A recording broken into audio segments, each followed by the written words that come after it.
दिया। इसके पहले आपने देखा था कि चीफ आर्मी आसिम मुनीर ने अपने परिवार को भगा दिया था पाकिस्तान से, और अब बिलावल भुट्टो का परिवार पाकिस्तान छोड़कर कनाडा भाग गया है। कुछ दिन पहले ही बिलावल भुट्टो ने भारत को गीदड़ भभकी दी थी। उन्होंने कहा था सिंधु जल समझौते को लेकर कि अगर या तो पानी बहेगा वरना उधर से खून बहेगा, जिसके बाद से अब उनका परिवार पाकिस्तान छोड़कर भाग गया है। जम्मू कश्मीर के पहलगाम में आतंकी हमले के खिलाफ भारत की कार्रवाई से पाकिस्तान किस तरह से खौफजदा है, ये इस बात का सबूत है। दो तस्वीरें सामने हैं आपके, जिसमें पाकिस्तान के नेता ही नहीं बल्कि सेना प्रमुख तक का परिवार पाकिस्तान से भाग गया है। पाकिस्तान सेना प्रमुख जनरल आसिम मुनीर के परिवार ने पाकिस्तान छोड़ दिया है। भारत को गिदड़ भभकी देने वाले खुद इतने डरे सहमे हैं कि उन्होंने सबसे पहले अपने परिवार को पाकिस्तान से बाहर भेज दिया है। और आसिम मुनीर का तो आप खुद देख रहे हैं कि पाकिस्तान की आवाम सोशल साइट एक्स पे किस तरह से उनकी मीम्स बना रही है। यहाँ तक कि हैशटैग आसिम मुनीर को हटाने की भी बात वहां की आवाम कह रही है। लेकिन आप देखिए कि पहले तो ये सीना तान के भारत के सामने जब हमला करते हैं, पहले तो खुद कहते हैं इनके रक्षा मंत्री मोहम्मद आसिफ कि हम इस हमले से हमारा कोई लेना देना नहीं है। उसके बाद जब सीसीएस की बड़ी बैठक में बड़े ऐलान भारत की तरफ से किए जाते हैं, उसके बाद से ये सामने आ जाते हैं और अब अपने ही परिवार को अपने ही देश से बाहर जाने के लिए छोड़ दिया गया है। चलिए खबरों में आगे बढ़ते हुए बताते चले कि पाकिस्तान ने एक बार फिर कहा है वो युद्ध के लिए तैयार है। पाकिस्तान के गृह मंत्री ने कहा सिंधु जल समझौता रद्द होने का मतलब युद्ध है। रावलपिंडी हेडक्वार्टर में भी भारत को लेकर लगातार मीटिंग्स चल रही हैं। इसी पर देखिए यह रिपोर्ट।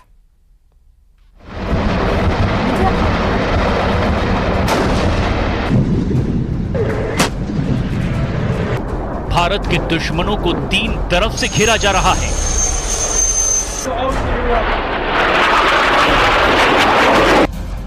पाकिस्तानी सेना को पता है कि उसे बहुत बड़ा सरप्राइज मिलने वाला है।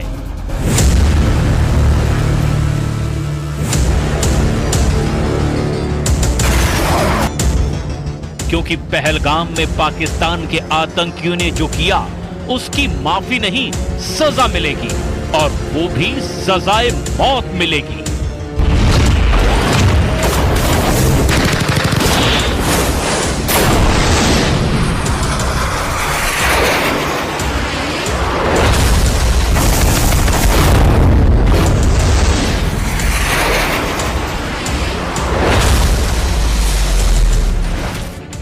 कुपवाड़ा के पास एलओसी पर पाकिस्तान ने गोलीबारी की और इसका उसे जवाब भी दिया जा चुका है।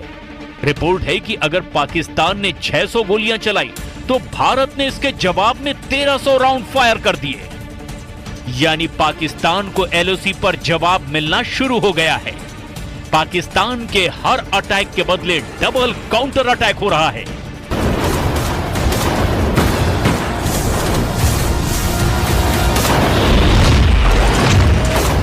जमीन पर हो रहे एक्शन के बाद अब आसमान और समंदर में भारत के तेवर देख लीजिए, क्योंकि पहलगाम में हुए आतंकी हमले ने श्रीनगर और पठानकोट से लेकर अरब सागर तक बड़ा जाल बिछाना शुरू कर दिया है।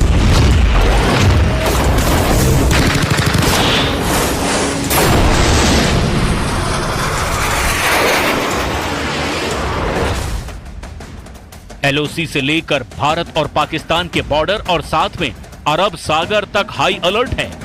भारत के सबसे खतरनाक हथियार एक्टिव कर दिए गए हैं। एलओसी पर भारत की फौज अलर्ट है।